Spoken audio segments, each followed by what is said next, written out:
ಎಲ್ಲರಿಗೂ ಶ್ರೀ ಸತ್ಯದರ್ಶನ ವಾಹಿನಿಗೆ ಸ್ವಾಗತ ಸುಸ್ವಾಗತ. ಪ್ರಿಯ ವೀಕ್ಷಕರೇ, ಇಂದು ನಿಮ್ಮನ್ನು ತುಮಕೂರು ನಗರದಿಂದ ಸುಮಾರು 12 ಕಿಲೋಮೀಟರ್ ದೂರದಲ್ಲಿ ಶ್ರೀ ಆದಿಶಕ್ತಿ ಮಾರಮ್ಮ ದೇವಿಯ ಪುಣ್ಯಕ್ಷೇತ್ರವಿದ್ದು ಪವಾಡಗಳ ಮೇಲೆ ಪವಾಡ ಮಾಡುತ್ತಿರುವ ಸುಕ್ಷೇತ್ರದಲ್ಲಿ ಆದಿಶಕ್ತಿ ಮಾರಮ್ಮ ದೇವಿಯಾಗಿ ನೆಲೆ ನಿಂತಿದ್ದು ಹೇಗೆ ಎಂಬುದರ ಬಗ್ಗೆ ರೋಚಕ ಕಥೆಯೊಂದು ಪ್ರಚಲಿತವಿದ್ದು ಈ ಬಗ್ಗೆ ಒಂದಿಷ್ಟು ಮಾಹಿತಿಯನ್ನು ತಿಳಿಯೋಣ ಬನ್ನಿ. ಬಿದುರೆ ಎಂಬ ಒಂದು ಸಣ್ಣ ಮಹಾ ಸಂಸ್ಥಾನವಿದ್ದು ಪ್ರತಿ ಊರಲ್ಲೂ ಒಬ್ಬ ಗೌಡನು ಆಳ್ವಿಕೆಯನ್ನು ಮಾಡುತ್ತಿದ್ದನು. ಆ ಊರು ಅವನ ಅಧೀನದಲ್ಲಿರುತ್ತಿತ್ತು. ಹೀಗೆ 10 ಊರುಗಳ ಗೌಡರಿಗೆ ಒಬ್ಬ ಪ್ರಾಂತ್ಯಾಧಿಕಾರಿಯು ಇರುತ್ತಿದ್ದನು. ಈ ಪ್ರಾಂತ್ಯಾಧಿಕಾರಿಯು ಎಲ್ಲ ಗೌಡರಿಂದ ಕಪ್ಪವನ್ನು ವಸೂಲಿ ಮಾಡಿ ಆ ಸಂಸ್ಥಾನಾಧಿಕಾರಿಗೆ ನೀಡುತ್ತಿದ್ದನು. ಬಿದಿರೆ ಪ್ರಾಂತ್ಯಕ್ಕೆ ಸೇರಿದ ಕಾಗ್ಗೆರೆಯನ್ನು ಗಂಗಟಕಾರ ಕದೀಂ ಗೌಡನು ಪರಿಪಾಲಿಸುತ್ತಿದ್ದನು. ಅವನಿಗೆ 2 ಹೆಂಡತಿಯರಿದ್ದು, ದೊಡ್ಡ ಹೆಂಡತಿಗೆ 4 ಜನ ಗಂಡು ಮಕ್ಕಳು, ಚಿಕ್ಕ ಹೆಂಡತಿಗೆ 4 ಜನ ಗಂಡು ಮಕ್ಕಳು ಇದ್ದರು. ಹೆಣ್ಣು ಸಂತಾನಕ್ಕಾಗಿ ದೈವಭಕ್ತರಾದ ದಂಪತಿಗಳು ರೇವಣಸಿದ್ದೇಶ್ವರ ಬೆಟ್ಟದ ತಪ್ಪಲಲ್ಲಿ ಒಂದು ನಗರವಿದ್ದು, ಆ ನಗರದ ಪ್ರಮುಖ ಬೀದಿಯಾದ ತೇರು ಬೀದಿಯಲ್ಲಿ ಆ ತೇರು ಬೀದಿಯ ಪ್ರಮುಖ ದೇವಾಲಯ ಶ್ರೀ ಆದಿಶಕ್ತಿ ಮತ್ತು ಪರಮೇಶ್ವರರ ದೇವಾಲಯವಾಗಿತ್ತು. ಗಂಗಟಕಾರ ಕದೀಂ ಗೌಡ ದಂಪತಿಗಳು ಈ ದೇವಿಯ ಮೊರೆ ಹೋದರು. ಪುರಾತನ ಕಾಲದಲ್ಲಿ ದೇವರುಗಳೇ ಕೊರವಂಜಿ ರೂಪದಲ್ಲಿ ಬಂದು ಕಣಿಯನ್ನು ಹೇಳಿ ತನ್ನ ಭಕ್ತರ ಕಷ್ಟವನ್ನು ಪರಿಹರಿಸುತ್ತಿದ್ದರು. ಆ ಆದಿಶಕ್ತಿಯು ಕೊರವಂಜಿ ರೂಪದಲ್ಲಿ ಬಂದು, ಗೌಡರೇ, ನಿನ್ನ 2 ಹೆಂಡತಿಯರಿಗೆ ಹೆಣ್ಣು ಮಕ್ಕಳು ಜನಿಸುತ್ತಾರೆ, ಅವರು ದೈವಾಂಶ ಸಂಭೂತರಾಗಿರುತ್ತಾರೆ ಎಂದು ಹೇಳಿ ಹೋಗುತ್ತಾಳೆ. ಹಾಗೆಯೇ ಹೆಣ್ಣು ಮಕ್ಕಳು ಜನಿಸಿ ದೊಡ್ಡವರಾಗುತ್ತಾರೆ. ಈ ಭಾಗದಲ್ಲಿ ಕಪ್ಪ ವಸೂಲಿ ಮಾಡುವ ಕಾಶಿಂ ಎಂಬ ಪಠಾಣನು ಕಪ್ಪ ಕೇಳಲು ಬಂದು ಗೌಡನ ಹೆಣ್ಣು ಮಕ್ಕಳನ್ನು ನೋಡಿ, ನೀನು ಕಪ್ಪ ಕೊಡಬೇಡ, ನಿನ್ನ ಮಗಳನ್ನು ನನಗೆ ಮದುವೆ ಮಾಡಿಕೊಡಿ ಎಂದು ಕೇಳುತ್ತಾನೆ. ಇಲ್ಲದಿದ್ದರೆ ನಿನ್ನನ್ನು ಕೊಂದು ನಿನ್ನ ಮಗಳನ್ನು ಮದುವೆಯಾಗುತ್ತೇನೆ ಎಂದು ಹೇಳುತ್ತಾನೆ. ಗೌಡನು ಚಿಂತಾಕ್ರಾಂತನಾಗಿ ಕೊರವಂಜಿಯನ್ನು ಹುಡುಕಿಕೊಂಡು ಹೋಗುತ್ತಾನೆ. ಕೊರವಂಜಿಯು ಸಿಗುತ್ತಾಳೆ.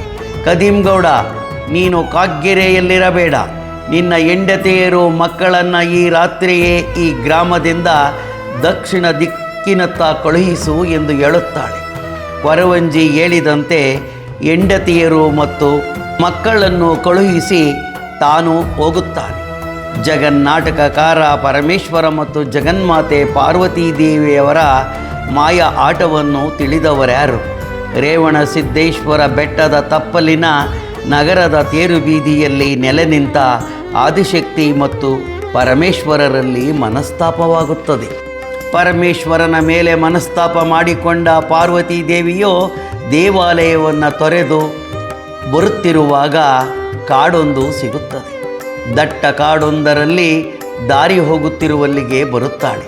ದಾರಿಯ ಪಕ್ಕದಲ್ಲಿ ಕಲ್ಲಾಗುತ್ತಾಳೆ.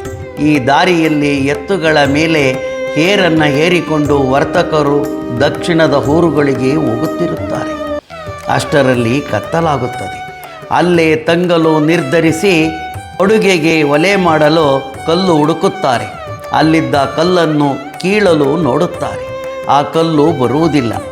ಆಗ ಬೇರೆ ಕಡೆ 2 ಕಲ್ಲು ಹುಡುಕಿ ತರುತ್ತಾರೆ. 3 ಕಲ್ಲುಗಳನ್ನು ಇಟ್ಟು ಅಡಿಗೆ ಮಾಡುತ್ತಾರೆ. ಅಡಿಗೆ ತೆಗೆದು ನೋಡಿದರೆ ಅನ್ನವೆಲ್ಲ ರಕ್ತವರ್ಣವಾಗಿರುತ್ತೆ. ಏರನ್ನು ಹೊತ್ತು ತಂದ ಎಲ್ಲ ಎತ್ತುಗಳು ಕಾಲು ಚಾಚಿ ಸತ್ತು ಹೋಗುತ್ತವೆ. ಆಗ ವರ್ತಕರು ಕಣಿ ಕೇಳಲು ತೀರ್ಮಾನಿಸಿ ಯಾರಾದರೂ ಸಿಗಬಹುದೆಂದು ಹೊರಡುತ್ತಾರೆ. ಎದುರಿಗೆ ಕಣಿ ಹೇಳುವ ಕೊರವಂಜಿಯೊಬ್ಬಳು ಬರುತ್ತಾಳೆ. ಈ ಕಲ್ಲಿನಲ್ಲಿ ಆದಿಶಕ್ತಿ ಇದ್ದಾಳೆ, ನೀವು ಕೂಡಲೇ ಹೂಪತ್ರೆ ತಂದು ಪೂಜಿಸಿ, ಹಾಗೂ ನೀವು ವಾಪಸ್ಸು ಬರುವಾಗ ಕಲ್ಲಿನ ಗುಡಿಯನ್ನು ಕಟ್ಟಿ ಎಂದು ಹೇಳುತ್ತಾಳೆ. ಕೂಡಲೇ ಕಾಡಲ್ಲಿ ಇದ್ದಂಥ ಹೂಪತ್ರೆ ತಂದು ಪೂಜಿಸಿ ಅನ್ನವನ್ನು ನೈವೇದ್ಯವನ್ನು ಮಾಡುತ್ತಾರೆ. ಕೂಡಲೇ ಎತ್ತುಗಳು ಎದ್ದು ನಿಲ್ಲುತ್ತವೆ. ಏರುದಾರರು ಊಟ ಮಾಡಿ ಹೋಗುತ್ತಾರೆ.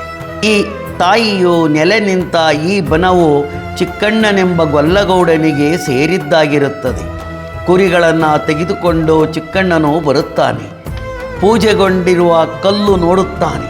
ತಕ್ಷಣವೇ ಅವನ ಕುರಿ ಹಿಂಡೆಲ್ಲ ಕಾಲು ಚಾಚಿ ನೆಲಕ್ಕೆ ಬಿದ್ದು ಸತ್ತು ಹೋಗುತ್ತವೆ. ಆಗ ಗೊಲ್ಲಗೌಡ ಚಿಕ್ಕಣ್ಣನು ಕೊರವಂಜಿ ಹುಡುಕಿಕೊಂಡು ಹೊರಡುತ್ತಾನೆ. ಕೊರವಂಜಿಯು ಎದುರಾಗುತ್ತಾಳೆ. ಚಿಕ್ಕಣ್ಣನ ರೋಧನವನ್ನು ಕೇಳಿ, ಇಲ್ಲಿ ಆದಿಶಕ್ತಿ ನೆಲೆ ನಿಂತಿದ್ದಾಳೆ, ನೀನು ಮಣ್ಣಿನಿಂದ ಗುಡಿಯನ್ನು ಕಟ್ಟು ಎಂದು ಹೇಳುತ್ತಾಳೆ. ಹಾಗೇ ಆಗಲಿ, ನನ್ನ ಕುರಿಗಳನ್ನು ಬದುಕಿದರೆ ಕುರಿ ಹಾಲಿನಿಂದ ಗುಡಿ ಕಟ್ಟುತ್ತೇನೆ ಎಂದು ಹೇಳುತ್ತಾನೆ. ತಕ್ಷಣವೇ ಕುರಿಗಳು ಎದ್ದು ನಿಲ್ಲುತ್ತವೆ. ಕುರಿಯ ಹಾಲು ಮಣ್ಣಿನಿಂದ ಗುಡಿ ಕಟ್ಟುತ್ತಾನೆ. ದಿನಗಳು ಕಳೆಯುತ್ತವೆ. ಎತ್ತು ಏರಿನವರು ಬರುತ್ತಾರೆ. ಮಣ್ಣಿನ ಗುಡಿಯನ್ನು ನೋಡುತ್ತಾರೆ. ಅಲ್ಲಿಗೆ ಕೊರವಂಜಿಯೂ ಬರುತ್ತಾಳೆ. ಮಣ್ಣಿನ ಗುಡಿಯ ಸುತ್ತ ಕಲ್ಲು ಗುಡಿ ಕಟ್ಟಲು ತಿಳಿಸುತ್ತಾಳೆ. ಎತ್ತು ಏರಿನವರು ಒಪ್ಪಿಕೊಂಡಂತೆ ಗುಡಿ ಕಟ್ಟಿ ಹೋಗುತ್ತಾರೆ. ಕಾಗ್ಗೆರೆಯನ್ನು ತಾಯಿ ಆದೇಶದಂತೆ ಬಿಟ್ಟು ಬಂದ ಕದೀಂ ಗೌಡ ಮತ್ತು ಹೆಂಡತಿ ಮಕ್ಕಳಿಗೆ ನಾನು ರೇವಣಸಿದ್ದೇಶ್ವರ ಬೆಟ್ಟದ ತೇರು ಬೀದಿಯ ಆದಿಶಕ್ತಿಯಾಗಿದ್ದೇನೆ. ನನಗೂ ಮತ್ತು ಪರಮೇಶ್ವರನಿಗೂ ಮನಸ್ತಾಪವಾಗಿ ಇಲ್ಲಿಗೆ ಬಂದು ನೆಲೆ ನಿಂತಿದ್ದೇನೆ. ನೀನು ನಿನ್ನ ವಂಶಸ್ಥರು ಇಲ್ಲೇ ಒಂದು ಊರನ್ನು ನಿರ್ಮಿಸಿ ನಾನು ನಿಮಗೆ ಅನವರತ ಕಾಪಾಡುತ್ತೇನೆ. ನೀವು ಕಟ್ಟಿದ ಈ ಊರಿಗೆ ಎತ್ತಿನವರು ಗುಡಿ ಕಟ್ಟಿದ್ದರಿಂದ ಹೆತ್ತೇನಹಳ್ಳಿ ಎಂದು ಹೆಸರಾಗಲಿ. ನಾನು ಇಲ್ಲಿ ಆದಿಶಕ್ತಿ ಮಾರಮ್ಮ ದೇವಿಯಾಗಿ ಎಲ್ಲ ರೀತಿಯ ಕಷ್ಟ ಕಾರ್ಪಣ್ಯಗಳನ್ನು ಪರಿಹರಿಸುತ್ತೇನೆ ಎಂದು ಹೇಳಿ ಅದೃಶ್ಯವಾಗುತ್ತಾಳೆ. ದೇವಿಯ ಆದೇಶದಂತೆ ಕದೀಂ ಗೌಡನು ಊರನ್ನು ಕಟ್ಟಿ ಎತ್ತೇನಹಳ್ಳಿ ಎಂದು ಹೆಸರಿಟ್ಟು ಅಲ್ಲಿಂದ ಇಲ್ಲಿಯವರೆವಿಗೂ ಈ ಆದಿಶಕ್ತಿಯ ಸೇವೆಯನ್ನು ಗಂಗಟಗಾರ ಕದೀಂ ಗೌಡ ವಂಶಸ್ಥರು ನಡೆಸಿಕೊಂಡು ಬರುತ್ತಿದ್ದಾರೆ. ಈ ಸುಕ್ಷೇತ್ರದಲ್ಲಿ ಆದಿಶಕ್ತಿಯು ಅನೇಕ ಪವಾಡಗಳನ್ನು ಮಾಡುತ್ತಿದ್ದು, ಮದುವೆ, ಸಂತಾನ, ಮನೆ, ಸೈಟು, ಸಂಸಾರ ಕಲಹ, ಕೋರ್ಟ್ ವ್ಯಾಜ್ಯ, ಧನ ಕನಕ ವಸ್ತು ವಾಹನಾದಿಗಳನ್ನು ನೀಡುವ ಮಹಾತಾಯಿ ಎಂದು ಖ್ಯಾತಿಯಾಗಿದ್ದಾಳೆ. ಇಲ್ಲಿ ನಡೆಯುವ ಜಾತ್ರೆಯಲ್ಲಿ ಹರಕೆ ಫಲಿಸಿದ ಜನರು ಅಗ್ನಿಕೊಂಡಾಯುವುದು, ಬಾಯಿ ಬೀಗ ಹಾಕಿಸಿಕೊಳ್ಳುವುದು, ದೇವಿಯು ಭಕ್ತರ ಕಷ್ಟಗಳನ್ನು ನಿವಾರಿಸಿ ಇಷ್ಟಾರ್ಥ ಈಡೇರಿಸುತ್ತಾಳೆ ಎನ್ನುತ್ತಾರೆ.